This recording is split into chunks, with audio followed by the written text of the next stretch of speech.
I'm not happy with China. They should have stopped this at the source. They could have stopped it right at the source. So now you're telling me they're hacking. So I just say this, Steve, what else is new? We're watching it very closely.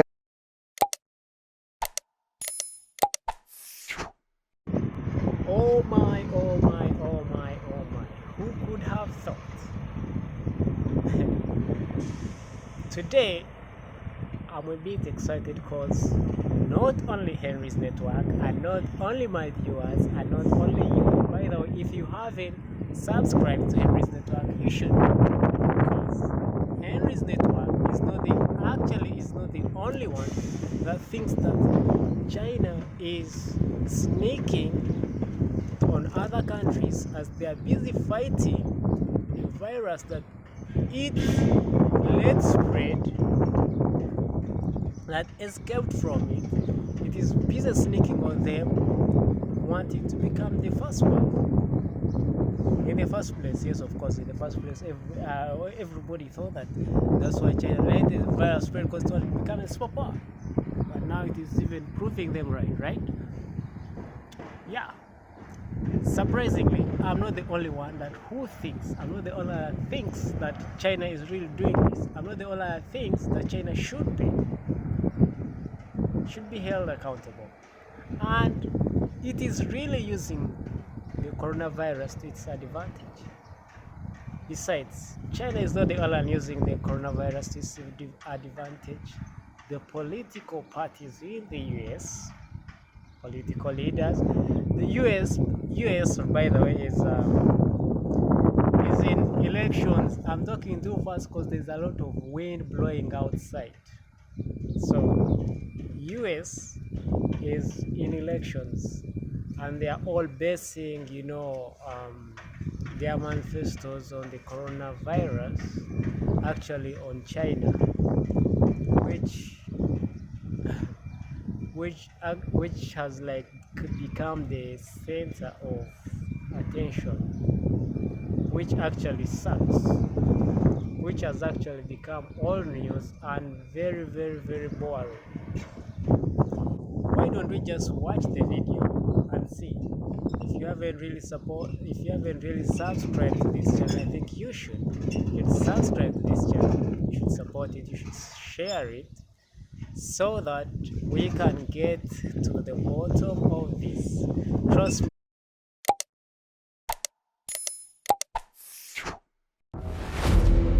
China, without a question, they're wiping us around the world economically. We have to hold China accountable. They steal our products, including our intellectual property. They dump substandard products into our economy. The Chinese government has not been open their press. The freedom of press does not exist there. Their human rights record is abominable. China would like to see Sleepy Joe Biden. They would take this country for a ride like you've never seen before. I would be on the phone with China and making it clear, we are going to need to be in your country. You have to be open. They must play by the rules. Period, period, period.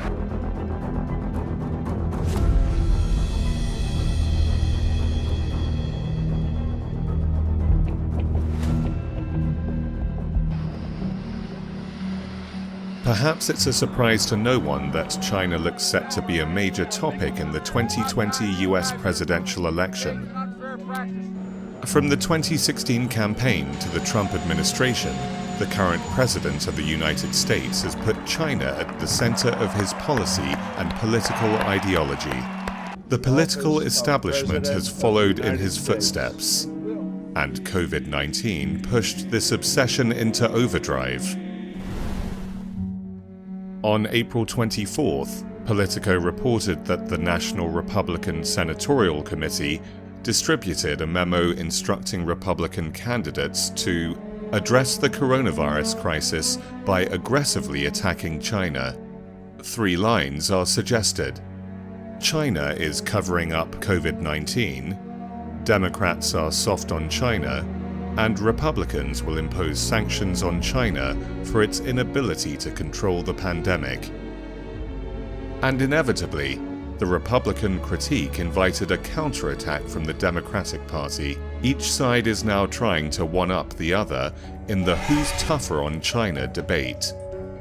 President Trump may think his being tough on China, all that he has delivered as a consequence of that is American farmers, manufacturers, and consumers losing and paying more. Everyone should be aware of Joe Biden's history of being too cozy with China and going soft on China, and it really begins with saying that they are not an economic threat. This is China's role in the 2020 election, to give partisan leaders a chance to voice strength over adversaries. Talk of the China threat and holding China accountable for COVID-19 masks the fact that these politicians and operatives are trying to convey a sense of dominance.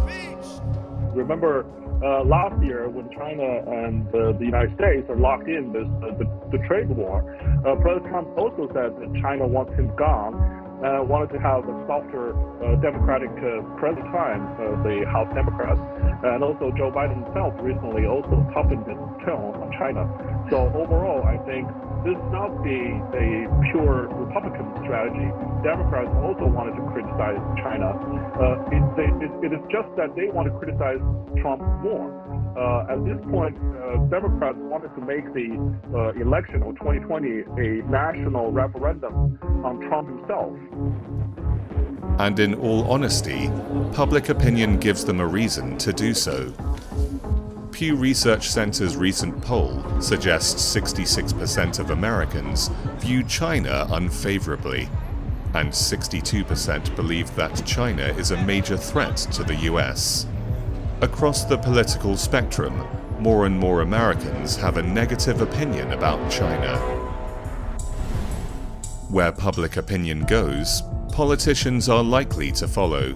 Mitt Romney, senator from Utah and the Republican nominee for president in 2012, published an opinion piece in the Washington Post on April 24th. China's stranglehold on pharmaceuticals is only a small sliver of its grand strategy for economic, military, and geopolitical domination, he wrote, before describing COVID-19 as a clarion call for America to seize the moment. If Chinese students want to come here and study Shakespeare and the Federalist Papers, that's what they need to learn from America. They don't need to learn quantum computing and artificial intelligence from America. Indoctrination contradicts America's idea of freedom, but telling people what should be learned projects a sense of authority over the target. The notion of breaking China's stranglehold plays into the parallel in US history of gaining independence by overthrowing the imperial authority. During election campaigns, strength and patriotism are often the greatest rallying rhetoric. Unfortunately, China drew the short straw and looks likely to be a bogeyman in the campaigning ahead.